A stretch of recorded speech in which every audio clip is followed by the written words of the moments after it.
So something that I really love is when I ask somebody what their favorite movie is, and they tell me something completely off the wall that I would just never expect and I've never heard as an answer before. I've heard all sorts of them over the years because almost every person I ever meet, especially in the salon, because movies is the thing I know how to talk about the best. So one of the easiest things to ask is if you have a favorite movie. A lot of people kind of stumble over that question, so I'm always like, all right, name like a movie that would make it into like your top five, and then that seems to be a little easier for them. But some people just have like a quick fire answer. They're just like, oh, my favorite movie is blah blah blah. And you're used to hearing very obvious things: Shawshank Redemption, Star Wars, whatever. But when someone comes at you with something like Killer Klowns from Outer Space, it just takes you aback for a second. You're just like, that's your favorite film ever? Like, of all movies, all genres, everything? I've always loved that. I've always loved when people have really unique picks as their favorite film. There's just something about that. It just always makes me wonder, like, at what point they saw it and what about that film really sticks with them and why no film has ever been able to top it since. And obviously there's a lot of nostalgia and there's a lot of factors in there. But so I have a subscriber of mine who I've become pretty good friends with now. We've been chatting for a while. Her name is Brenda Trail. Is that how you say her last name? I haven't said her last name. And I mentioned, or she told me that her favorite film was Killer Klowns from Outer Space, and I was just like, oh my god, I haven't seen that movie in 20 years or something. Like, it's been a long time since I've seen this. I don't know if it's been 20, but it's been a long time. And when she said it, I was just like, I gotta watch this. Like, I gotta go back. Now that you said this is your favorite movie ever made, I've gotta see this. So Brenda, this one's for you. Let's talk about this. So, Killer Klowns from Outer Space. What a hell of a premise here. It sucks that they use this, which is kind of fun, but I really like this poster down here. You can kind of see it. It's hard. It's out of focus, but I've always been a big fan of that poster, which that kind of would have been the front here. But it isn't. It's got audio commentary. That's cool. I know that there's a Blu-ray of this. I don't have it because I don't really watch it, but on my rewatch, totally understand, like, this is such a fun film. I mean, you know what movie it reminds me heavily of, though? And I have to wonder if the creature effects artists and behind the scenes makeup effects guys, special effects people, had anything to do with Ernest Scared Stupid. In the ending of Ernest Scared Stupid, which I did for a Monster Monday review, so if you're a big fan of that movie and you don't know, I did do like a 20-something minute review on that movie because I love it so damn much. Or longer. God, I don't even remember how long it was. I talked for a while. But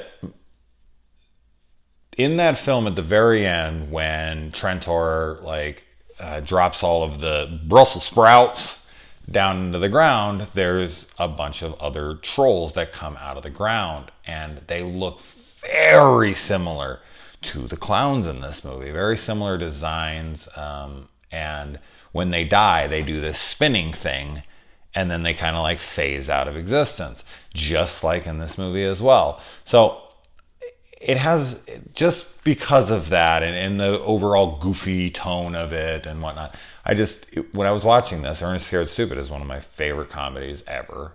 I've talked about it on here many times. And it was just giving me that feeling of Ernest, and that's a great feeling to have. So that helped absolutely. So we start this movie, and some ice cream truck drivers are driving up to a makeout point of sorts, and the stuff they're saying through their ice cream, like little speaker, pretty funny dialogue there, and they're all telling them to fuck off, and so they get on out of there, and I don't know if this is like their first day on the job. They said it like this is your idea, and this was I don't know, but they're like, throughout the film we find out they've still yet to even sell a single fucking bar or a single piece of ice cream or anything, and they have these just, sorry, but extremely unattractive women that they're driving around with in the truck, and they come out and they're just so like put off by the fact that these guys may have any desire to want to be with him. Like, you just said you were going to give us free ice cream, and what kind of girls do you think we are? And it's like, I don't want anything from you. I mean, I guess these guys are pretty desperate, but Jesus. The girl in this is Brenda from Return of the Living Dead 2, which I know a lot of people hate that movie. I think it's great. I love it. So I've reviewed that on here as well. Royal Dano is in here for the opening. He's the old, hunter dude, whatever, with his like bloodhound, and he's going up to the thing, and he plays Gramps in House 2, A Second Story, which is another fave horror comedy of mine. And I haven't seen a lot of Royal Dano performances, so I'm gonna guess this is probably just how he acts in everything, but it was like watching Gramps without makeup. Like, he talked exactly the same, he was acting exactly the same. So you're talking House 2 meets Ernest Scared Stupid right now. How could I not be in love? And having someone from Return of the Living Dead 2 in it. Yeah, no, I'm sold like a motherfucker. Now, these aliens that look like clowns, and they fly around in a circus tent and whatnot. I kind of started getting to think about that, of course, me being me. And I'm really curious on if these beings took on the appearance of clowns so that they could lure people into their domain and whatnot. Or possibly, because the way that they're looking at our world, they are either looking at it like they've never been there before, or they haven't been there in so long that they don't recognize anything now. It's all new technology to them, and maybe it's been 100 years since they've been there. So what I was thinking is that maybe the genesis of clowns themselves came from some people who witnessed these aliens and modeled the clown, look and everything off of them. The big top and the cotton candy and all that stuff. Of course, I'm way overthinking this and probably completely wrong on this. Or they came here and they came here at a different time, 100 years ago, when clowns were much more popular, especially like, in the circuses of the 30s or something. And maybe they modeled themselves after that, and then they came back thinking that they would get more, people to be willing to come to them. But they kind of forcibly take people. They do lure them in by puppet shows and shadow puppets and, all sorts of circus tricks and gags and showmanship and all that stuff. So it does kind of work to their advantage, but at the same time, they don't really need to do that. They really could just go out and snatch people up. So I don't know. For me, if I'm just going to play like fun in my head, I'm going to go with that humans survived some of it and they took on the appearance of the clowns. I don't know. I like that idea. But I talked way too long about that. What'd I go 5 minutes on something fucking completely nothing to do with the film, really, even? So they go inside the spaceship, and Brenda, I can't remember what the fuck her name is in this movie. The guy's like, well, look, see, they're just hanging cotton candy. And she's like, that's not how cotton candy is hung. It's like all of a sudden she became a fucking cotton candy expert, especially like some factory that makes it. I don't know why a fucking factory in a tent would be making fucking cotton candy in the middle of the woods, but I found it funny that she was just like so matter of fact, so dead set, like that's not the way you make cotton candy. That's not the way you hang it. And it's like, what fucking much cotton candy you made? How many cotton candy factories you been in? A lot. Oh man, one of my favorite scenes of this entire film is when the clowns are on the chase and they stop to make a balloon animal, and they turn it into a dog, and then they put it on the ground, and the dog is like sniffing around, and then it like sees them and starts barking. That shit had me dying. I thought that was hilarious. So good. Arguably my favorite scene in the entire film. It's just that right level of ridiculous. Like, and that's just it. Like, they really go to town in this. They really go for broke. Like, they take almost every single, parody of clowns they could come up with and used it in here. You have all of it. Clown cars and pies in the face and, puppetry and freaking all of it. It's all here. The big tent and literally everything, and pretty much everything you can come up with, they have going on in this movie. They really sat down. These guys who made this movie really sat down and thought it out. Like, we want to do, I don't know how the hell they came up with this. I think, fine, good. I don't care. Do all the drugs you have to make fucking fun movies. What do I give a shit? But I love the idea that these guys sat down and really thought out what they wanted to see out of these clowns. And just to get a movie like this made is amazing to me. That they pitched this idea and someone was like, you got yourself a deal. Let's make it. Like, I love stories like this. I love that this got funded. I love that this exists. Just purely out of the fact that it's fucking an insane idea. Killer clowns from outer space. Awesome. Just awesome. What a fantastic idea. And just to actually get it made. Because a lot of people would talk about something like this and it would just never come to fruition. But these guys made it happen. And they made it awesome. Like, hats off to that kind of stuff. Another thing that and of course this movie's just silly, so I'm not going to really try to break down too much logic, but I think maybe I've mentioned this in another video, but I'm going to mention it here. When they get free and they make it away from the clowns and they get to the cops, the police station, they immediately run in there and they're like, oh my God, and they tell them the truth. Like, we saw clowns, they had whatever. This elaborate, insane story that no one would ever believe in a million years. And I get that you're trying to be truthful, and I get that you're frantic, and that you're just kind of speaking and scared and whatever. But if you were ever in one of these scenarios, just tell the cops something very believable so that they will go there. Be like, I saw someone getting murdered out in the woods somewhere.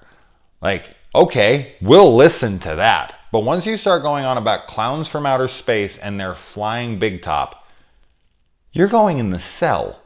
Like, they're not listening to you. So don't ever tell the cops, if you ever see something crazy like this, do not go and tell the cops that. Tell them, something that they would get their asses up for.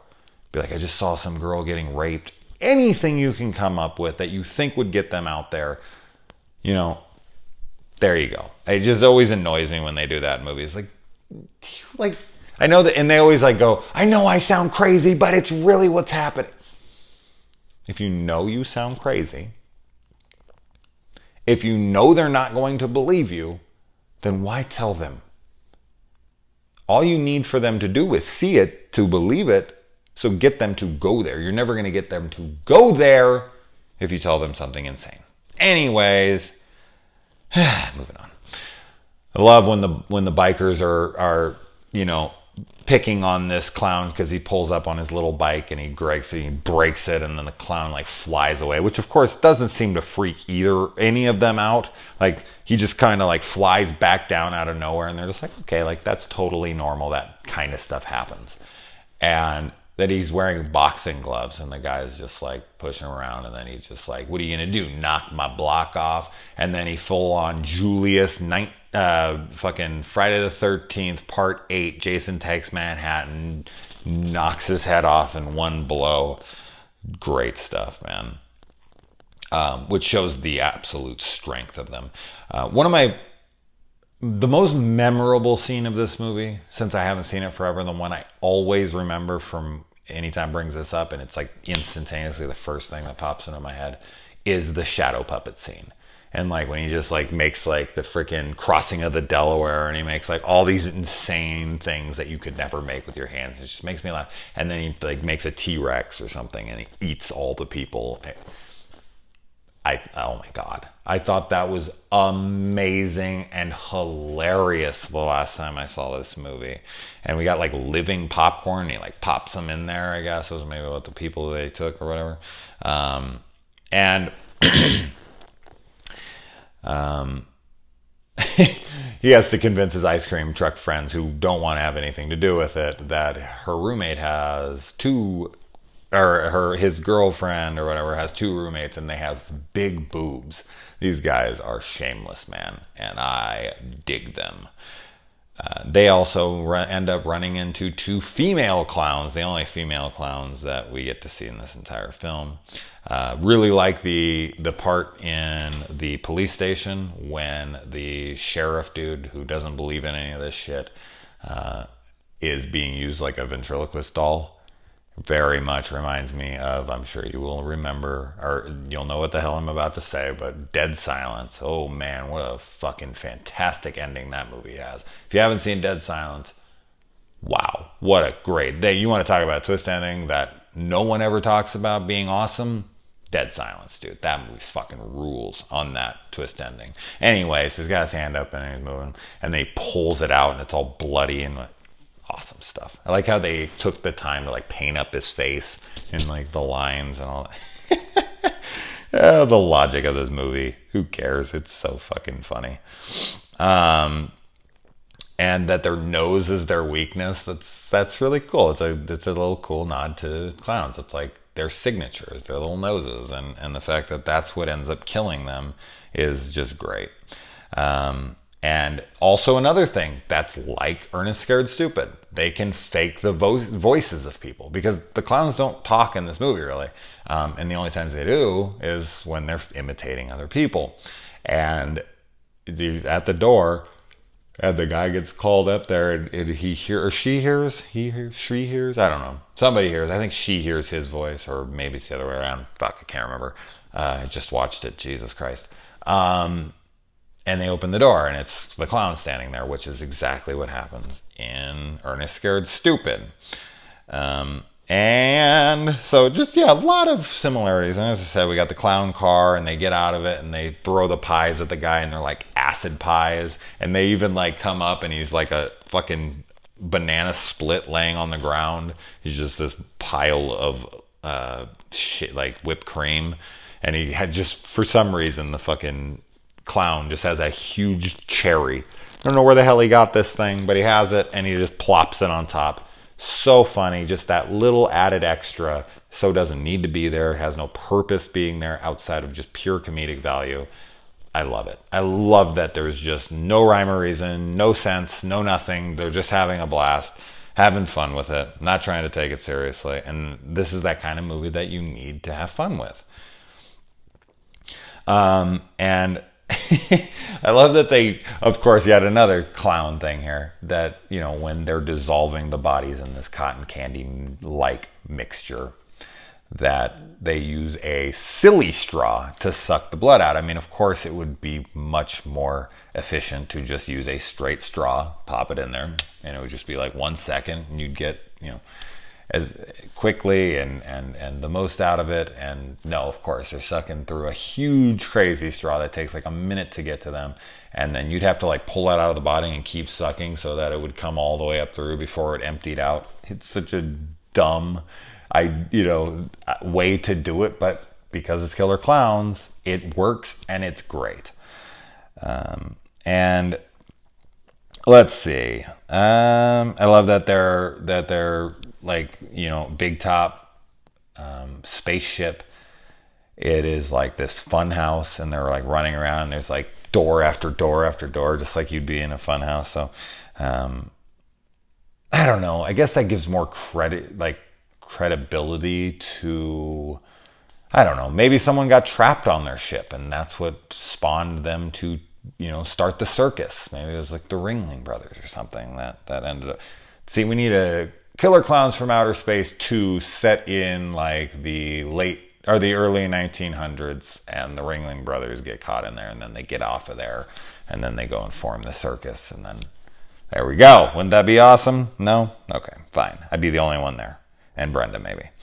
And another just, oh God, another fucking, like, just go, like, I'll hold them off. And it's like, and she even says it. She's like, the exit's literally right there. It's like 1 foot away. And he's like, no, we'll never make it. No. I mean, because it's this movie, it doesn't matter, but God, it just annoys me so much. It's fucking right there. Anyways, I don't want to end on a downer note, though. That seemed like a downer note. I don't want to do that.